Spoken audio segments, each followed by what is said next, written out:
আমাদের কাছে তেহারি মানে পুরান ঢাকা স্টাইল। হ্যালো এভরিওয়ান, আসসালামু আলাইকুম। তাই আমি আজ আমার রেসিপিতে বানিয়ে দেখাবো পুরান ঢাকা স্টাইল চিকেন তেহারি।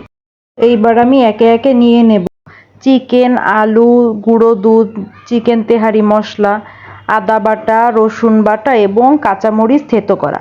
প্রথমে চিকেনগুলো দিয়ে তার উপর দিয়ে দিলাম আলু, গুঁড়ো দুধ, তারপর দিয়ে দিলাম চিকেন তেহারি মশলা, তারপর দিয়ে দিলাম লেবুর রস, একটা লেবু চিপে রস দিয়ে দিলাম, তারপর দেব জিরা বাটা, তারপর দিচ্ছি রসুন বাটা, তারপর দিচ্ছি আদা বাটা এবং এরপর দিব কাঁচামরিচগুলো থেতো করা। ঝালটা হবে এতেই, 8-10টা কাঁচামরিচ আমি একসাথে থেতো করে নিয়েছি।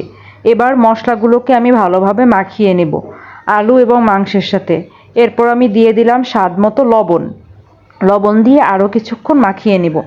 মাংসটা মাখিয়ে হবে আধা ঘন্টা বা 1 ঘন্টা মতো রাখবো। এবার আমি যাচ্ছি রান্নার দিকে। তেল দিয়ে তেলের মধ্যে এলাচ, দারচিনি, তেজপাতা দিয়ে একটু নাড়াচাড়া করে নেব। তারপর দিলাম আমি পেঁয়াজ কুচি দিয়ে পেঁয়াজটা একটু ভেজে নেব। পেঁয়াজটা একদম সুন্দরভাবে লাল লাল করে ভেজে নিতে হবে। পেঁয়াজটা সুন্দরভাবে ভাজা হচ্ছে। পেঁয়াজটাকে আমি লাল লাল করে ভেজে তার মধ্যে দিয়ে দিব আমার সেই ম্যারিনেট করা মাংসগুলো দিয়ে এবার ভালোভাবে আমি তেলের সাথে মিশিয়ে নেব।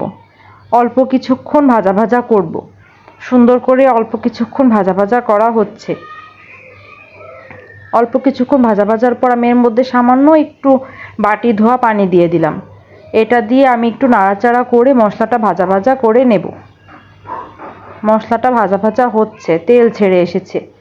এবার আমি এর মধ্যে দিয়ে দিব কষানোর পানি। এবার কষানোর পানি দিয়ে কিছুক্ষণ ভালোভাবে কষিয়ে নিতে হবে মশলাটা আমার ভালোভাবে কষানো হয়ে গেছে।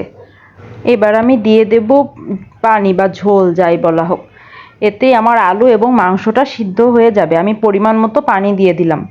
এবার কিছুক্ষণ ধরে রান্না করব আলু এবং মাংসটা সিদ্ধ হওয়া পর্যন্ত। আমার আলু এবং মাংস প্রায় সিদ্ধ হয়ে গেছে। এবার তেলও ছেড়ে এসেছে আলু এবং মাংস থেকে। এবার আমি দিয়ে দিব পোলাওর চালটাকে আমি ধুয়ে কিছুক্ষণ ভিজিয়ে রেখে তারপর পানি ঝরা দিয়ে রেখেছি। এবার আমি পোলাওর চালটা দিয়ে ভালোভাবে মিশিয়ে নিচ্ছি। পোলাওর চাল কিছুক্ষণ ভিজিয়ে রাখলে অনেক সুন্দর ঝরঝরা হয় এবং তারপর আমি পানি ঝরা দিয়ে নিয়েছিলাম। এখন আমি পোলাওর চাল এবং মাংসগুলো ভালোভাবে মিশিয়ে নিচ্ছি। সুন্দরভাবে মিশানো হলে কিছুক্ষণ আমি ভাজা ভাজা করে নিলাম। তারপর আমি দিয়ে দিচ্ছি পরিমাণ মতো পানি। চালের ডবল পানি দিতে হবে। পানি দিয়ে আমি একটু দেখছি হয়েছে কিনা। আমার তারপর আরও একটু পানি লাগছে, আমি তারপর আরও একটু পানি যোগ করেছি। এরপর আমি দিয়ে দিলাম 4-5টা কাঁচামরিচ এবং দিয়ে দিব কিছুটা গাজর কুচি। আমি বিরিয়ানিতে সবসময় গাজর কুচিটা ব্যবহার করি, এতে কালার এবং স্বাদ খুবই ভালো আসে। আমি সবসময় বিরিয়ানি মানেই আমার গাজর কুচি দিব।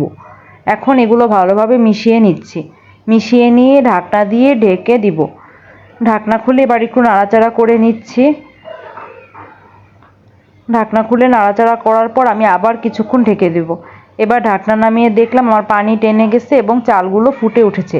এবার আমি একটু মিশিয়ে নেব সব চাল এবং মাংসগুলো।